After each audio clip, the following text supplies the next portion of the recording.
Hoje tem coletiva do presidente Matheus Montenegro, a primeira coletiva do Matheus no comando do Fluminense. Será que vem novidades nessa coletiva? O cargo do Mário Bittencourt é segundo plano, pensando no curto prazo. No longo prazo é algo bem importante. Agora, a gente também fala aqui de negociações. Facundo Bernal, interesse estrangeiro no Facundo Bernal.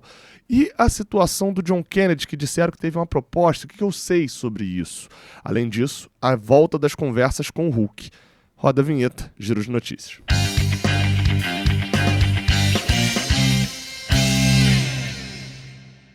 Seja bem-vindo, você guerreiro de todo o Brasil e de todo mundo, aqui ao canal Raiz Tricolor. Eu sou o Gabriel Amaral, eu sou jornalista por formação e sou tricolor de coração. Você deixa um like aqui embaixo, que isso é bem importante para o nosso canal, tá?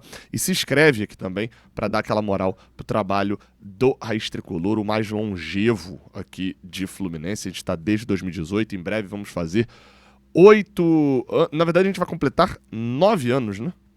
Completar 8 anos e iniciar o nosso 9º ano de trabalho aqui no Raiz Tricolor no YouTube, agora em março. Então, peço essa moral pra você, beleza? Vamos lá, a gente abre aqui falando neste vídeo sobre a situação do Hulk. Saiu uma matéria no GE. Globo, tá? E eu vou... Perdão, no GE. Globo não, Jornal O Globo, numa informação dada pelo Felipe Siqueira, meu amigo Felipe Siqueira, e o Arthur Falcão. E essa matéria, eu vi muita gente chamando a atenção, até pelo momento que ela foi dada, dizendo aqui o seguinte, que o Fluminense retoma conversas com o Atlético Mineiro e contratação de Hulk volta a esquentar. Diz que o atacante segue sendo alvo do tricolor, mesmo após trava na negociação por recusa de exigências do clube mineiro. E aí, assim... Eu respeito muito o Felipe Siqueira, enfim, o cara cobriu Fórmula 1 durante muito tempo, cobriu o Fluminense durante muito tempo, um cara com bastante fonte, está trabalhando há um tempão, era do GE. Globo, hoje está no Jornal Globo. O meu ponto aqui é o seguinte, sobre essa matéria, tá aí, e o alarde que se causou a partir dela. O que traz de novo a matéria do Jornal Globo? Essa primeira parte do primeiro parágrafo. Mesmo após conversas travadas, o Fluminense mantém esperanças pela contratação do Hulk, e retomou o diálogo com o Atlético Mineiro. É esse ponto aqui que é a parte nova. Retomou o diálogo com o Atlético Mineiro.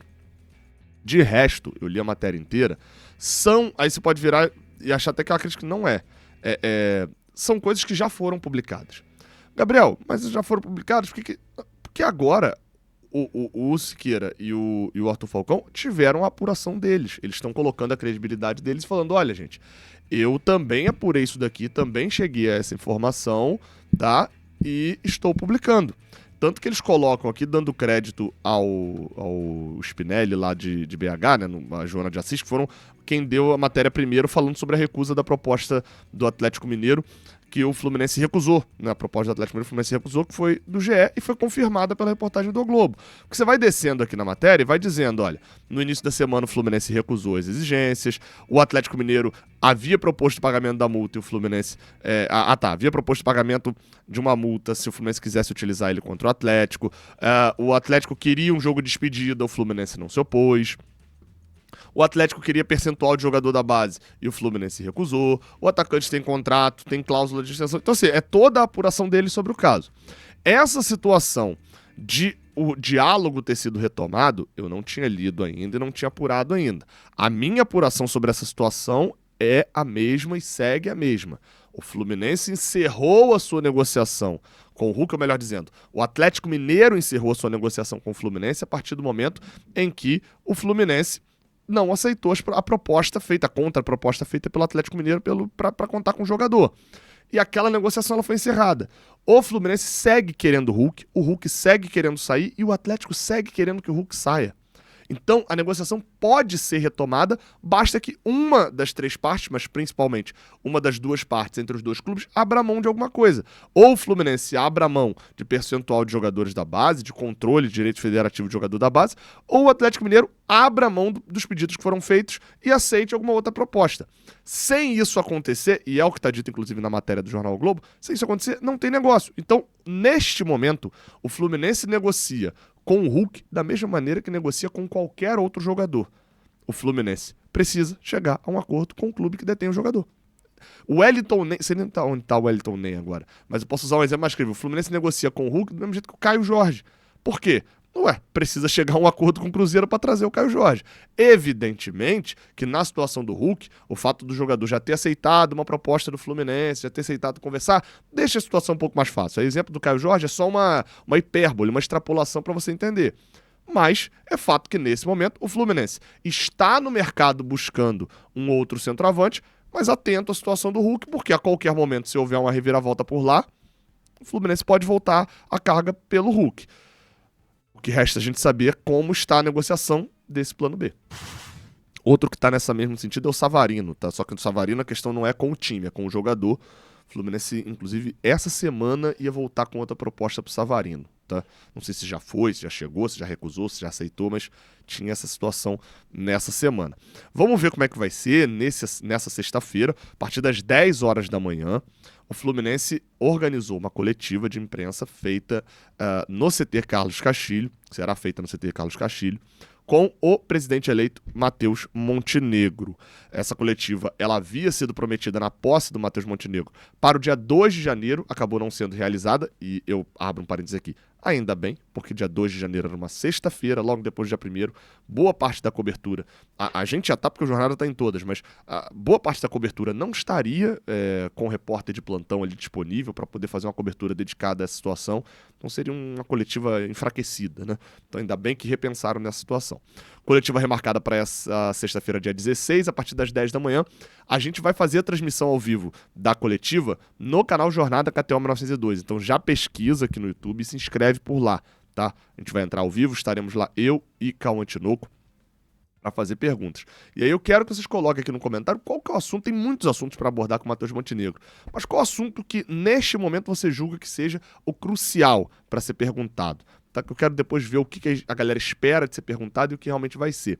A gente, por hábito lá no Fluminense, coloca uma sequência coletivas assim, de presidente, etc., que é primeiro TV, depois rádios e sites, e por último vem os veículos que são específicos, né? Que cobrem apenas veículos identificados com o torcedor do Fluminense. Então a gente normalmente faz a 13ª, 14ª pergunta. Então deve ter assunto que vocês vão colocar aqui que a galera não vai perguntar antes, mas na maioria das vezes vai acabar perguntando. Então, por exemplo, assunto Hulk, assunto Savarino, assunto janela de transferências, raramente sobra alguma coisa pra gente perguntar no final que não tenha sido perguntada antes. Mas coloca aqui embaixo pra gente dar uma olhada também. Um outro detalhe é que chegou a minha camisa nova. Tô gravando vídeo já com a camisa que acabou de ser lançada do Fluminense. Eu peguei essa branca lá na Fute Fanatics, a versão torcedor, e peguei a tricolor na versão jogador. Já vesti as duas, no corpo não tem tanta diferença não, mas na questão de ser apertada e tal, isso aí não tem. Peguei GG do mesmo tamanho das blusas da Umbro, tá? Isso aí pra quem vai pegar aí não tem diferença nenhuma não, mas no tecido tem diferença. Esse aqui é bem mais fresquinho em relação à camisa versão torcedor. Chegaram as minhas, podem chegar as suas, dá uma olhada lá na Fute Fanatics, tá?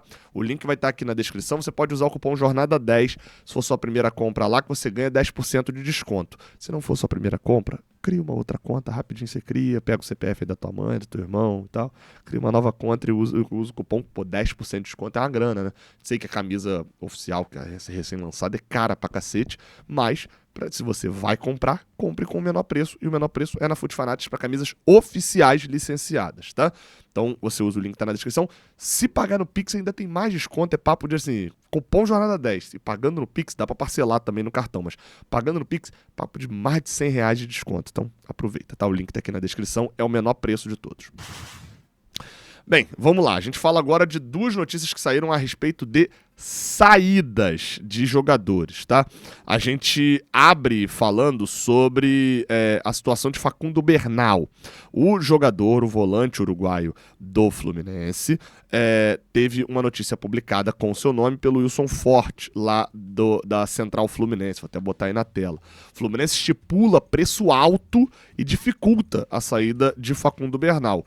Diz que o staff do Facundo Bernal foi ao mercado, e aí abre parênteses aqui, mais uma vez, porque isso já tinha acontecido na janela anterior, foi ao mercado em busca de propostas, porém o Fluminense está fazendo jogo duro e pedindo alto pelo volante. Até o momento, o Fluminense só acertou 2 contratações nessa janela, teve poucas saídas também, e além desses jogadores que tiveram propostas ali, como foi o caso do Freitas, do Wallace Davi, do John Kennedy, que a gente vai falar já já, o volante Facundo Bernal voltou a atrair olhares, já esteve no radar do Bet na última janela, e, segundo a apuração da Central Fluminense, o staff priorizava uma saída nesta janela.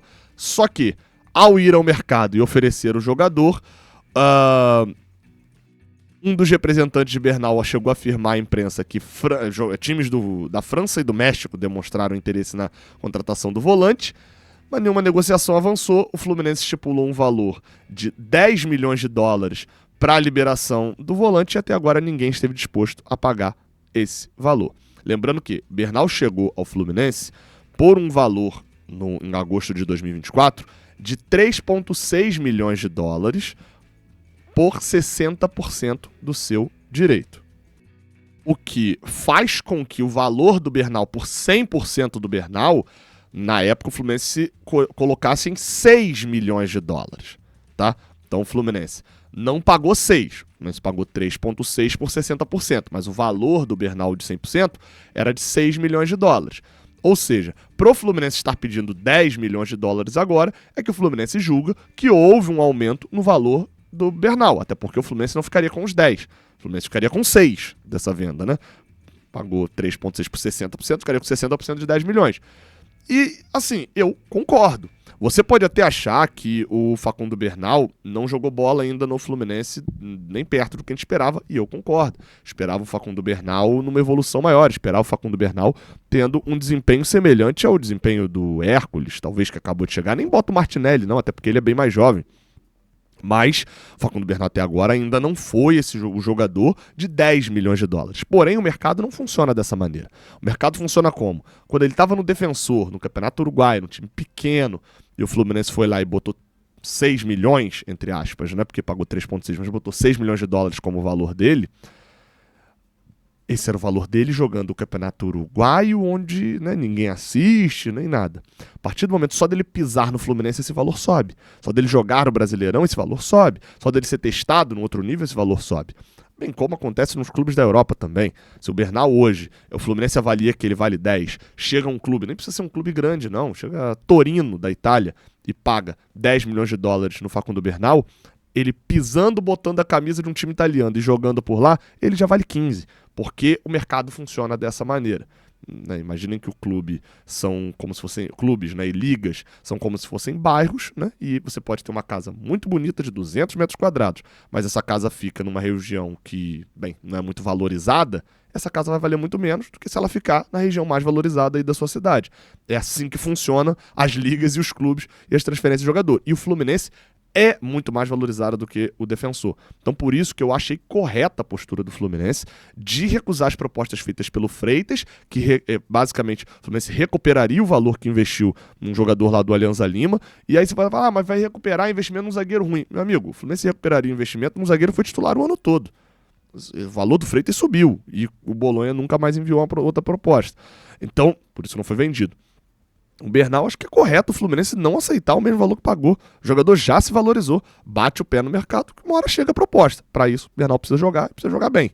Torcer para isso acontecer. Já a situação do John Kennedy, a situação é a seguinte, uma informação dada pelo Felipe Silva, lá no... Ele é do portal da ESPN, né? Trabalha na ESPN, tem um programa também na ESPN. Ele colocou que o Göztepe, acho que é assim que se fala, o clube da Turquia, desistiu da contratação do John Kennedy, do Fluminense, para fechar com o Gé, da Ponte Preta. Esse Gé já apareceu aqui uma vez, que é o Gé do Palio. É um bom apelido, né? O clube turco tinha conversas avançadas para contratar atacante do Fluminense, mas viu no centroavante da Ponte Preta uma oportunidade melhor do negócio. Gé deve viajar nos próximos dias, fazer exames médicos e assinar com o Göztepe. Essa é a informação lá do Felipe Silva. Primeiro, assim, vamos lá, analisando a notícia, que depois eu falo uma informação que eu tenho. chama atenção que é o seguinte, eu fui ver uma matéria do GE. Globo, uma matéria do Júlio Nascimento, lá de Campinas, que ele diz que não tem os valores, mas em setembro do ano passado, o mesmo clube, o Gestep, havia apresentado uma proposta de 3,5 milhões de reais por 30% dos direitos econômicos do jogador. Então, 3,5 milhões de reais por 30%, a gente faz um cálculo básico de que seria 10, 11 milhões de reais o valor total do jogador. Desculpa, mas esse valor não chega nem perto do valor do John Kennedy. Nem perto. Na mesma época, meses atrás, o Fluminense recebeu uma oferta do Shakhtar de 6 milhões de dólares pelo John Kennedy, 6 milhões de euros, e ainda tinha um bônus ainda. O John Kennedy foi mal de lá pra cá, é verdade, mas a gente tá falando de um clube que estava na Série C, a Ponte Preta, né, o Gé estava por lá e o John Kennedy na Série A. Né? Pelo amor de Deus, né, haja comparação. Então, não consegui ver muito a relação, assim, na prática né, do quanto teria que ser investido pelo John Kennedy, do quanto teria que ser investido pelo Gé. Né?